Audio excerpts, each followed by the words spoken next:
Hello दोस्तों, स्वागत है आपका प्रयास चैरिटेबल फाउंडेशन में। इस वीडियो में हम बात करने वाले हैं पार्ट 3 के मतलब चैप्टर 11 बिहारी के पार्ट 3 के बारे में।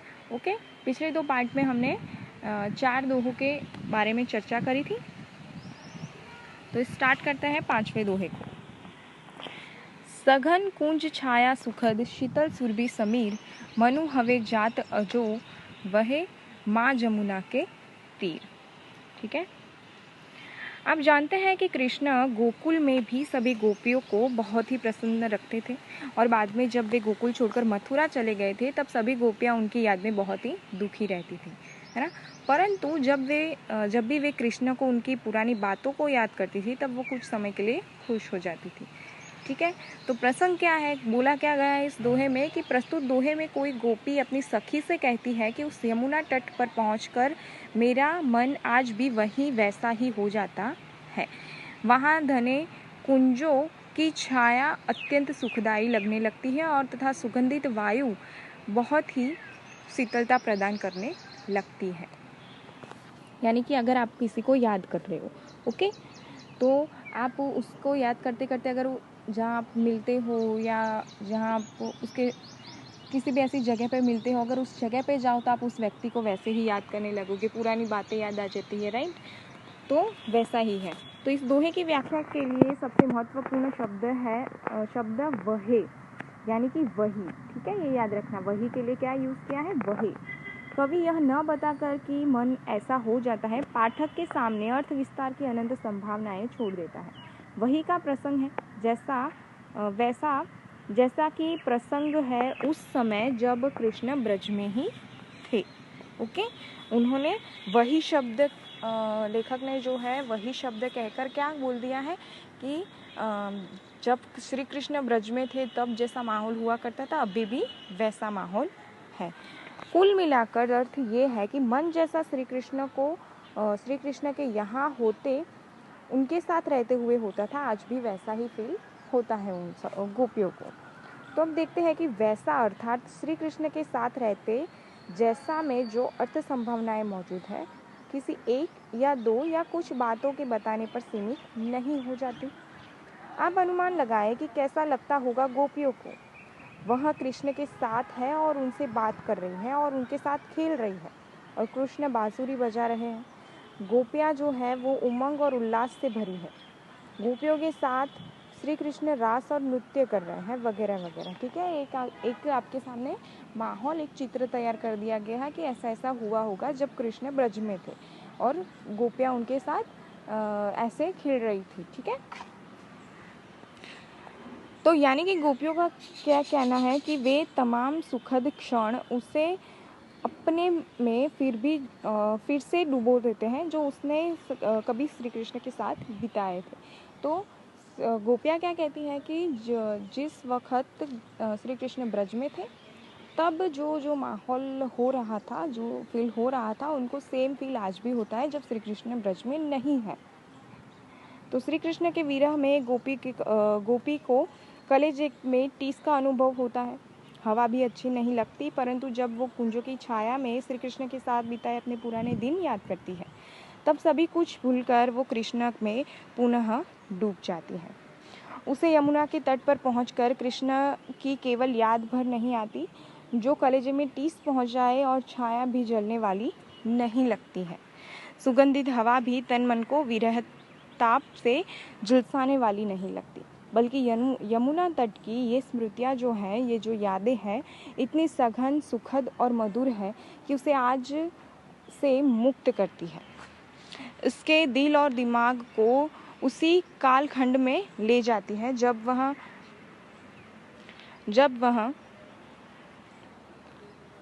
उमंग और उल्लास से भरी श्री कृष्ण के साथ होती थी।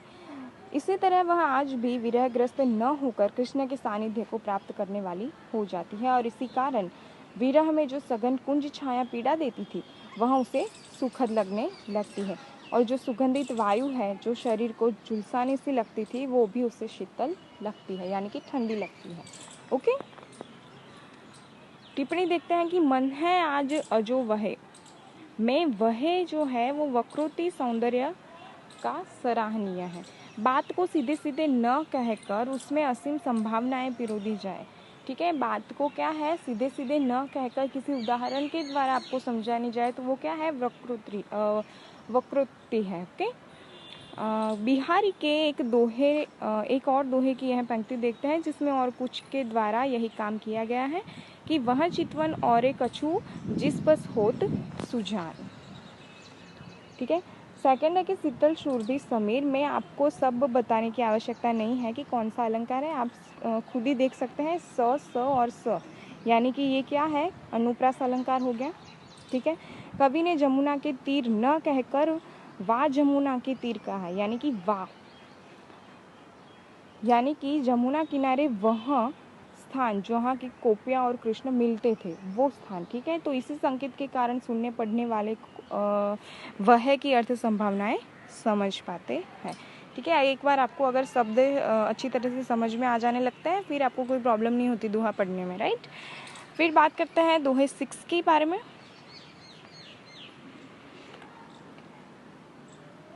बतरस लालच लाल की मुरली धरी लुकाए, सोहे करे भानहु हंसे देह कढ़े नटी जाए। यानी कि गोपियों को कृष्ण से बात करना क्या है, अच्छा लगता है, राइट। तो कोई एक है उनकी बांसुरी को छुपा देती है और कृष्ण उसे कसम देते हैं कि वहाँ भोहों में देते हैं तो वह भोहों में मुस्काती है और वापस देने की बात कहकर फिर मुकर जाती है, कि बोलते हैं कि हाँ वापस कर दूंगी, लेकिन फिर वो मुकर जाती है, यानी कि वापस नहीं करती है। तो आप बिहारी के कई दोहों की व्याख्या पढ़ चुके हैं। यह दोहा जो है वो सरल भाषा और सरल भाव वाला है। संकेत आपको मिल गए हैं, यानी कि आपको क्या करना है, अभी इस दोहे को अपने हिसाब से, टिप्पणी आपको दी गई है अपने बुक में, तो एक एक शब्द को जो आपको नहीं पता उसकी टिप्पणी खोज लो और खुद से ट्राई करो कि ये दोहा क्या बोलना चाहता है। ओके, प्रैक्टिस करेंगे तो अपने आप हो जाएगा। यहाँ पे प्रसंग तो दे ही दिया है कि क्या बात हो रही है दोहे में। ठीक है, 7 है कि कहलाने एकत बरस अहि मयूर मृग बाग जगत तपोवन सो कियो दीरक दाग निदाग। जब जरा बिहारी के प्रकृति चित्रण वाले दोहे को शब्दार्थ सहित पढ़िए।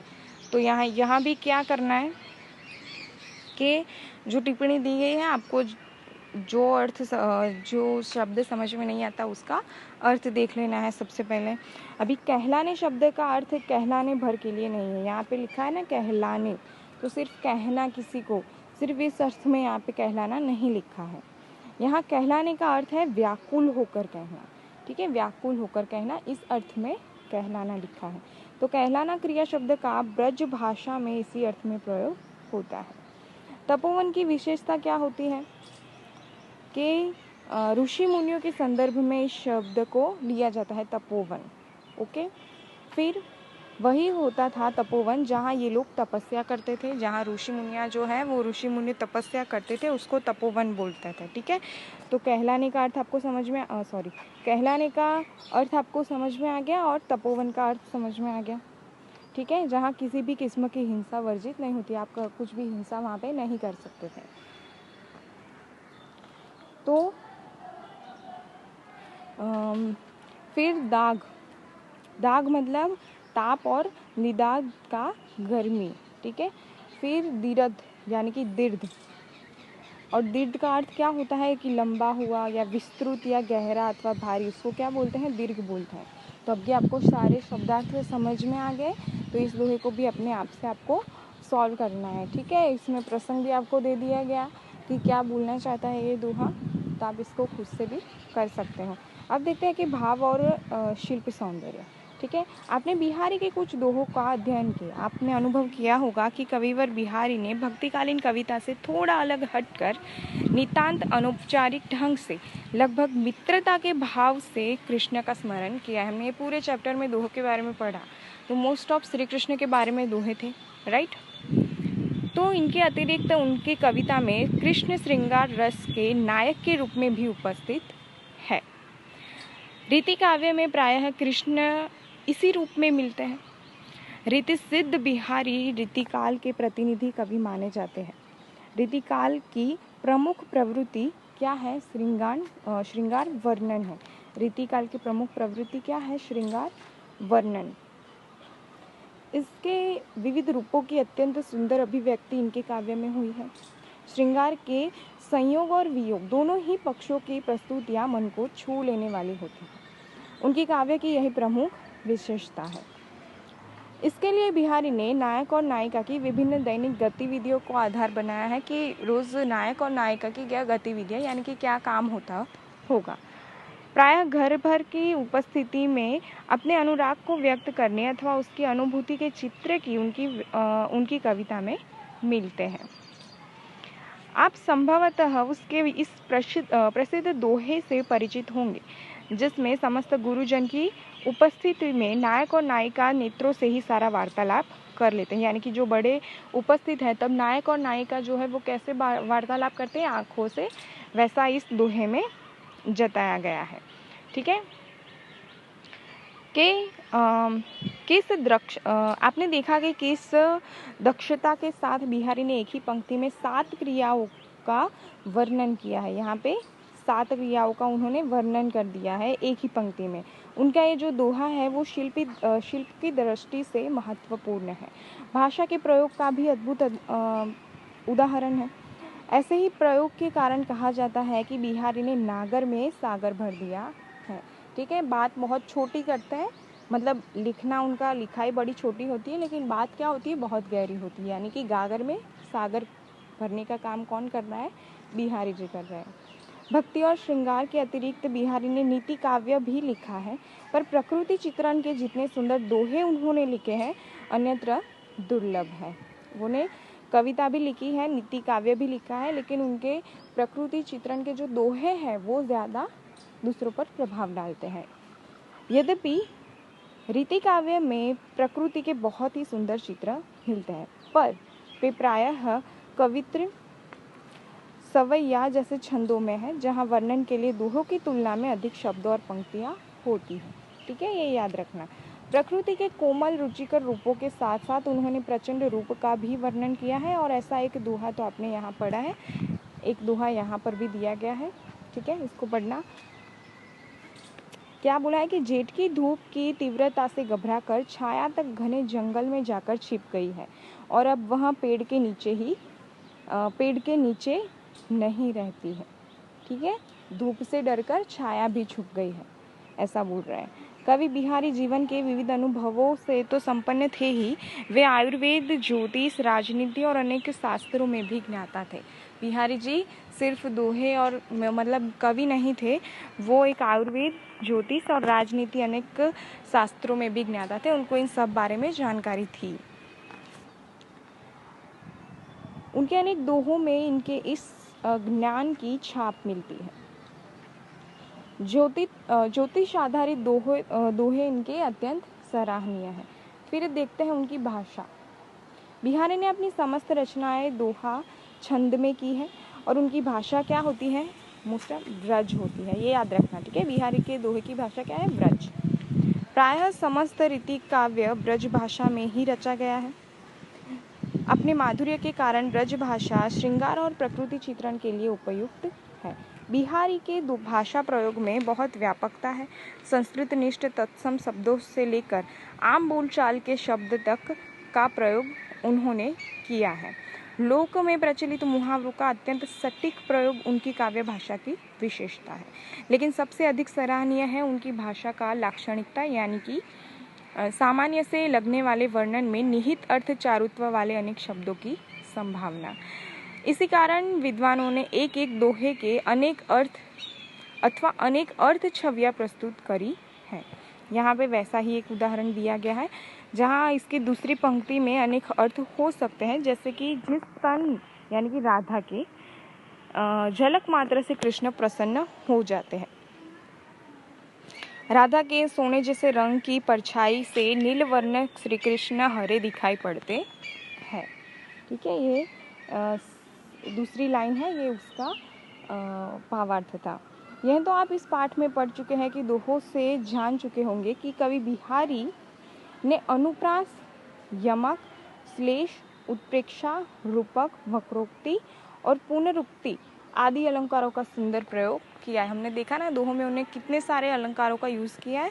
तो इनके अतिरिक्त उन्होंने संदेह, भ्रातिमान, विप्सा, व्याजश्रुति, दृष्टांत, विभावना आदि बहुत से अलंकारों का अद्भुत प्रयोग भी किया है। भाषा की अलंकारिकता उनके काव्य की प्रमुख विशेषताओं में शामिल है। तो यहाँ पे